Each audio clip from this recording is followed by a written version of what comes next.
Narsampet division వివిధ మండలాలకు చెందిన లంబాడి యూత్ డాక్టర్ అనిల్ నాయక్ ఆధ్వర్యంలో గత కొన్ని రోజులుగా లంబాడీల మీద జరుగుతున్న కుట్రలను తిప్పికొట్టడానికి నర్సంపేటలోని అంబేద్కర్ సెంటర్ వద్ద లంబాడా యువకులతో నిరసన తెలపడం జరిగింది. ఈ కార్యక్రమంలో లంబాడీ హక్కులను గురించి డాక్టర్ బోడా అనిల్ నాయక్ మహబూబాబాద్ పార్లమెంట్ స్వతంత్ర అభ్యర్థి మాట్లాడారు.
గత కొన్ని రోజులుగా ఈ లంబాడా జాతి మీద జరుగుతున్న కుట్రని భగ్నం చేయడానికి ఈరోజు నర్సంపేట డివిజన్కి చెందిన 6 మండలాలకి చెందిన లంబాడా యువత మొత్తం ఏకమై ఐక్యంగా సమైక్యంగా సంఘటితమై మా మీద జరుగుతున్న కుట్రని తిప్పికొట్టడానికి యావత్ యువత మొత్తం తరలివచ్చి దీన్ని తీవ్రంగా ఖండించడం జరిగింది. ఈరోజు గత ఎన్నో సంవత్సరాలుగా మా లంబాడా జాతి అస్తిత్వాన్ని స్థిరత్వం గురించి ప్రశ్నిస్తున్న కొంతమంది ఆదివాసీ బిడ్డల యొక్క కుట్రలను తిప్పికొట్టడానికి ఈరోజు నిరసన కార్యక్రమం తెలపడం జరుగుతుంది.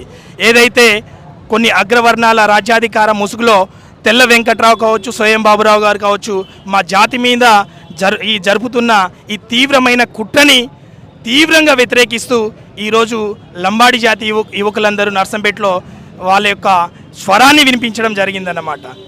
ఏదైతే ఈ లంబాడా జాతి గత 10 సంవత్సరాల నుంచి వెళ్ళి కావచ్చు, 20 సంవత్సరాల నుంచి వెళ్ళి కావచ్చు, 10% ఉన్న మా జనాభా ప్రతి ఫలాన్ని ఆదివాసు సోదరులే అనుభవిస్తున్నారనేది గుర్తుంచుకోవాలి. మీరు ఏదైతే రాజకీయం పరంగా కావచ్చు, విద్య పరంగా కావచ్చు, నియామకాల పరంగా కావచ్చు, కష్టంతో అస్తిత్వాన్ని కష్టపడి దుక్కి పంట పండించి వాళ్ళ యొక్క పిల్లల్ని చదివించి నియామకాలలో వాళ్ళ యొక్క నైపుణ్యంతో ఉద్యోగాలు సంపాదిస్తున్న మా బిడ్డల మీద కుట్రలు పన్ని కావాలని మీరు ఇటువంటి చేస్తున్న కుట్రలను తిప్పికొట్టడానికే మేమందరం ఏకమయ్యాము.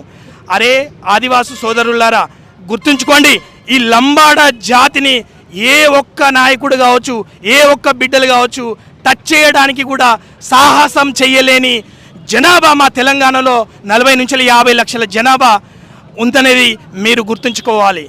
ఏదైతే రాజకీయ పరంగా దగ్గర 12 స్థానాలున్న మన ఎస్టీ రిజర్వేషన్లలో 7 స్థానాల్లో మీరే రాజ్యాధికారం చేస్తున్నారనేది మీరు మర్చిపోవద్దు. విద్యలో కావచ్చు, ఉద్యోగాలలో కావచ్చు, ప్రతి దాంట్లో మీ వాళ్ళే ముందు పడి మీరు అనుభవిస్తూ ఉంటే ఏదో అడవిలలో మా సంస్కృతిని విచ్ఛిన్నం చేసి అస్తిత్వం చేసి మీరు ఏదో రాజకీయ పబ్బం గడుపుకోవడానికి జరుగుతున్న కుట్రని తిప్పికొట్టడానికే ఈరోజు మేమందరం ఏకమయ్యాం. ఒక్కసారి సోయలేని స్వయం బాబురావు కావచ్చు, దెన్ తెల్లం వెంకట్రావు కావచ్చు, మీరిద్దరు లోపాయికార ఒప్పందంతో మీ రాజకీయం ఎప్పుడైతే తమ అస్తిత్వం కోల్పోతున్నారో అప్పుడు ఇటువంటి జాతి సమస్యని పైకి తీసుకొచ్చి మీరు రాజకీయంగా ఎదగడానికి చేసిన కుట్రలో భాగమే ఈరోజు జరుగుతున్న ఇటువంటి పరిణామాలన్నమాట. అందుకే సోయలేని స్వయం బాబురావుకి, తెల్లముఖం వేసుకున్న తెల్ల వెంకట్రావుకి ఒక్కటే హెచ్చరిస్తున్నాం, తెలంగాణ జాతి లంబాడ బిడ్డలుగా.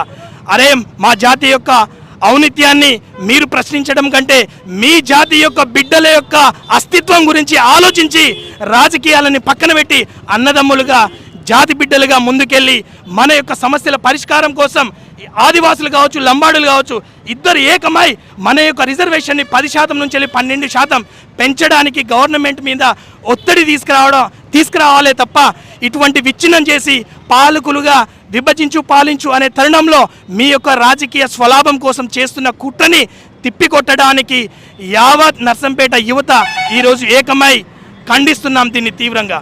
మా జాతి యొక్క ఐక్యతని భగ్నం చేసే మొగోడు ఈ తెలంగాణలో ఇప్పటి వరకు పుట్టలేదు. బల జై లంబాడా, జై లంబాడా, జై సేవలాల్, లంబాడీల ఐక్యత, లంబాడీల ఐక్యత. నా పేరు doctor Anil Nayak, Mahabubabad parliament independent అభ్యర్థిని. సో గత కొన్ని సంవత్సరాలుగా మా జాతి యొక్క ఔన్నత్యం కోసం మా యొక్క యూత్ వాళ్ళు అందరం ఏకమై మా జాతి యొక్క సమస్యను పరిష్కరించుకుంటూ మా జాతిలో ఏ సమస్య వచ్చినా మేమున్నామంటూ తరలి రావడానికి ఎంతో ముందుకొచ్చిన మా బిడ్డలందరికీ ప్రత్యేక ధన్యవాదాలు తెలుపుకుంటున్నాము. జై లంబాడా, జై సేవలాల్.